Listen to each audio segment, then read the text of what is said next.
கிருஷ்ணகிரி மக்களவை தொகுதியில் நாம் தமிழர் கட்சியின் சார்பாகவும் வீரப்பன் அவர்கள் மகளாகவும் நீங்கள் போட்டிட்டு இருக்கீங்க. கடந்த சில நாட்களாக தொடர்ந்து நீங்கள் வாக்கு சேகரிப்பு பணியில் ஈடுபட்டு கொண்டிருக்கீங்க. மக்களிடம் எதை முன்னிறுத்தி நீங்கள் வாக்கு சேகரிக்கிறீங்க? மக்களிடம் இங்கே உள்ள இயற்கை வளங்களை பாதுகாத்து, இங்கே பார்த்திங்கன்னா இது ஒரு முக்கால்வாசியான விவசாய பூமி இருக்கிற ஒரு நாடாளுமன்றம். ஆனால் சரியான நீர் வசதிகள் அவங்க இடத்துக்கு போய் கொடுக்கப்படாமல் இருக்குது. நிறைய ஏரி குளங்கள் ஆறுகள் அழிக்கப்பட்டிருக்கு, சரியான பராமரிப்பு இல்லாமல் இருக்குது. பக்கத்துலேயே ஒகேனக்கல் இருக்குது, தென்பெண்ணை ஆறு இந்த வழியாக ஓடுது.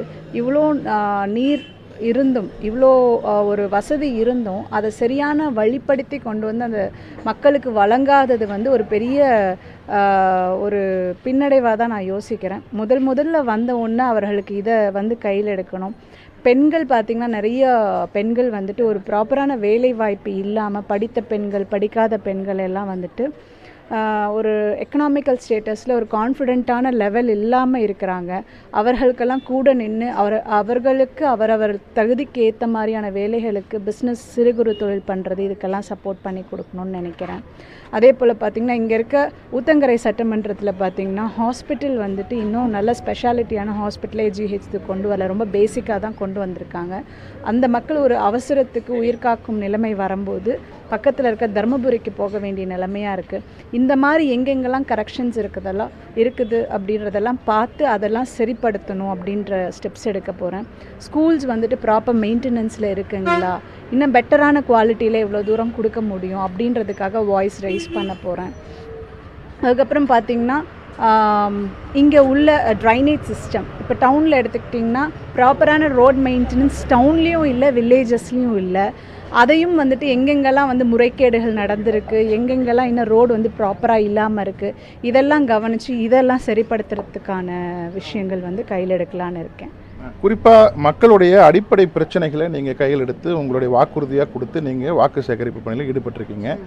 குறிப்பாக நீங்கள் நாம் தமிழர் கட்சியின் சார்பில் வேட்பாளராக நிறுத்தப்பட்டிருந்தாலும் வீரப்பனுடைய மகளாக நீங்கள் வாக்கு சேகரிக்க போகிறீங்க. அப்போ வாக்காளர்கள் உங்களுக்கு எந்த அளவில் ஒரு வரவேற்பு கொடுக்குறாங்க?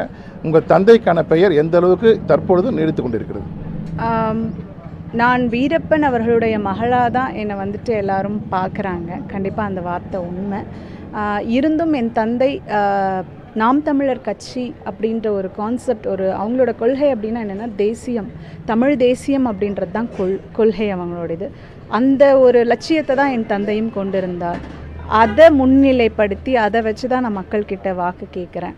அப்போ மக்களும் என்ன நினைக்கிறாங்கன்னா, இப்படி ஒரு மனுஷன் நமக்காக நின்றுருந்தா நம்ம வாழ்க்கை ஒரு வேளை மாற்றிருப்பாரோ, நமக்காக இவ்வளோ தைரியமாக வீரமாக குரல் கொடுத்து மக்களுக்காக அரசியல் பேச அப்புறம் உடனே கொல்லப்பட்டார்.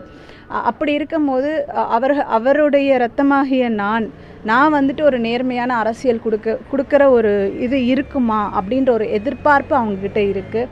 எனக்கு ஒரு வாய்ப்பளித்து அதை முழுமை பெற செஞ்சாங்கன்னா அவர்களுக்கு என் தந்தை இருந்திருந்தால் எப்படியெல்லாம் சேவை செய்திருப்பார், மக்களை பற்றி எப்படியெல்லாம் யோசிச்சு அவங்க கூட நின்றுருப்பாருன்றதை நான் அந்த மக்களுக்கும் ஒரு எக்ஸாம்பிளாக எடுத்துகிட்டு போய் சேர்த்துருப்பேன். மற்ற அரசியல்வாதிகளுக்கும் அது ஒரு எக்ஸாம்பிளாக நான் கொண்டு போய் சேர்த்துருப்பேன்.